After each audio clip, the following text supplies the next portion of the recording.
बिस्मिल्लाहिर्रहमानिर्रहीम। अस्सलाम वालेकुम। अल्लाह के फजल करम से इंशाल्लाह मेरे सब बहन भाई ठीक ठाक होंगे। आज मैं आपके लिए लाई हूँ आम की अचार की रेसिपी। जैसा कि मैंने आपको पिछली वीडियो में कहा था कि इंशाल्लाह अचार की सारी रेसिपीज़ मैं आपके साथ शेयर करूँगी।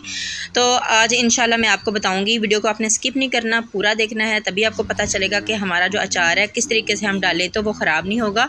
तो वीडियो को ध्यान से देखना है, स्किप किए बगैर। और कमेंट लाजमी आपने करना है, वीडियो को शेयर करना है। अगर कोई मेरा बहन भाई चैनल पर पहली बार आए तो लाजमी चैनल को सब्सक्राइब करना है, हो सके तो बहन भाइयों के साथ, दोस्तों के साथ शेयर भी कर दें। तो चलें जी, रेसिपी शुरू करते हैं। बिस्मिल्लाहिर्रहमानिर्रहीम। यहाँ पर देखें, आम मैंने 5 किलो लिए हैं और जिस अंकल से, जिस आदमी से मैंने ये आम ख़रीदे हैं ना, उसी से मैंने ये कटवा लिए हैं। इस तरीके से ये देखें, छोटे छोटे कटवा लिए हैं। और कटवाने के बाद मैंने इनको अच्छे तरीके से धो लिया था और इसके अंदर जो गुठलियाँ होती हैं ना, वो मैंने इस तरह से चुनकर निकाल दी हैं सारी। धोने के बाद मैंने इनको साए में खुश्क किया है, धूप में नहीं रखा, और पंखे के नीचे मैंने इनको सुखाया है। ऊपर इसके एक बारीक सा कपड़ा डाल दिया था ताकि इसके ऊपर मक्खियाँ ना बैठें। और ये माशाल्लाह 1 से 1.5 घंटे में बिल्कुल अच्छे तरीके से खुश्क हो चुकी हैं। तो अब हम इसके लिए मसाला तैयार करेंगे। और मसाला हमने बहुत ही सिंपल, जैसे हमने पहले अचार में डाला था उसी तरीके से हम बनाएंगे, लेकिन ये बहुत ही आसान रेसिपी है। मिर्चों का अचार जो है वो ज़्यादा थोड़ा मुश्किल होता है। तो यहाँ पर मैंने 1 प्याली हल्दी पाउडर डाला है और 2 प्याली मैंने इसमें नमक डाला है। तो नमक आपने लाहौरी नमक लेना है। ये चक्की वालों से आपको नमक आसानी मिल जाता है, या किसी भी बड़े स्टोर से आप ये चक्की वाला नमक ख़रीदेंगे तो वो आपको दे देंगे।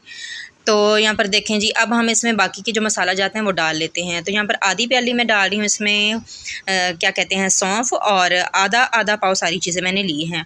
आधा पाव इसमें खुश्क धनिया डालेंगे और आधा पाव ही हम इसमें मेथी दाना डालेंगे। आधा पाव हम इसमें कलवंजी डालेंगे। सारी चीज़ों को मैंने चुनकर पहले से रख लिया हुआ था। और आधा पाव, जैसे कि 2 चटांक हमने इसमें ज़ीरा पाउडर डाल दिया है, साबुत ज़ीरा। और धड़ा मिर्च मैं इसमें डाल रही हूँ। कुछ लोग इसमें सुरख मिर्च का पाउडर भी डालते हैं, लेकिन वो मैं नहीं डाल रही, क्योंकि इससे भी टेस्ट बहुत ही अच्छा आता है, बल्कि ज़्यादा स्पाइसी बनता है। तो अब हम इन सारी चीज़ों को अच्छे तरीके से मिला लेते हैं, मिक्स कर लेते हैं। तो मिक्स करने के बाद ये जो रेसिपी है ना आम के अचार की, माशाल्लाह बहुत ही आसान होती है। और ये अचार जो है बनाना इतना आसान है कि हर कोई घर में बना सकता है। जो लोग कहते हैं कि हमारे हाथ से अचार ख़राब हो जाता है, इस वीडियो को देखने के बाद इंशाल्लाह आप कहेंगे कि आसान कितना है, और इंशाल्लाह आपका अचार जो है वो सालों ख़राब भी नहीं होगा। अब जो हमने आम की जो हमने कटिंग करके रखी हुई थी, उनको इस तरीके से थोड़े थोड़े आम इसके अंदर डालेंगे। अगर आपके पास बड़ा बर्तन है तो आप उसमें सारे आम भी डालकर मिक्स कर सकते हैं। मसाला इनके ऊपर इस तरह से अच्छे तरीके से लगा सकते हैं। तो मेरे पास बड़ा बर्तन नहीं था, तो मैंने इसी तरीके से इनको ना छोटे छोटे इस तरह से मैंने कहा कि मसाला लगाकर अब दूसरे बर्तन में इस तरह से हमने रख लेना है।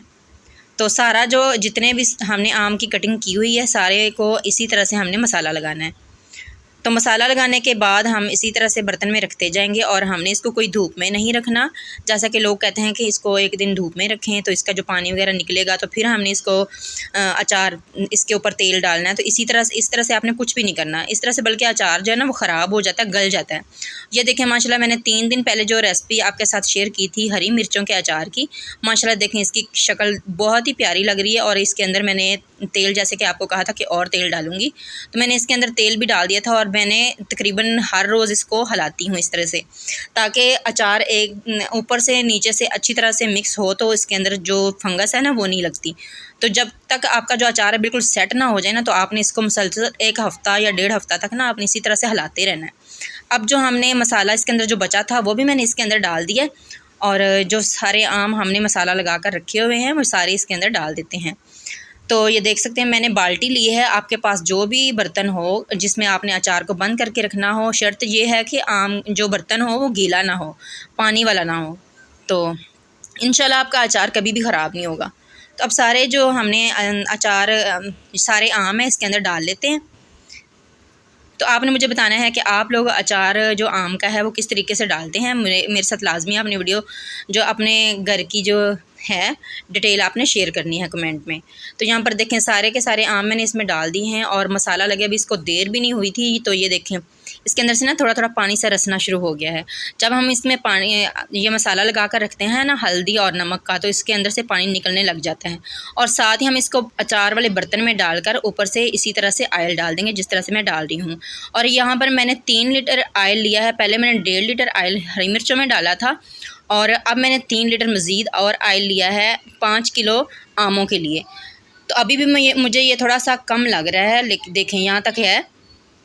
ये ऊपर से आपको नज़र आ रहा होगा। तो लेकिन जैसे ही हम इसको 1 से 2 दिन रखेंगे ना, लेकिन बीच बीच से हमने इस तरह से इसको अच्छे तरीके से मिक्स करते रहना है। मिक्स करना आपने नहीं छोड़ना, हर रोज़ आपने एक बार इसको अच्छे तरीके से मिक्स करना है नीचे से ऊपर तक।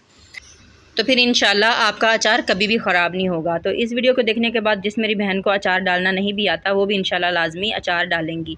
तो अभी थोड़ा मौसम है तो जल्दी जल्दी से आम लें और अचार डाल लें। इंशाल्लाह पूरी सर्दियों में आप बहुत ही इंजॉय करने वाले हैं, क्योंकि आपको पता है अचार तो हर घर की ज़रूरत होती है और हर किसी को पसंद होता है। तो दुआ में याद रखिएगा और हो सके तो चैनल को सब्सक्राइब करने, वीडियो को लाइक किया करें और अपने बहन भाइयों के साथ, दोस्तों के साथ शेयर भी किया करें। अल्लाह हाफ़िज़।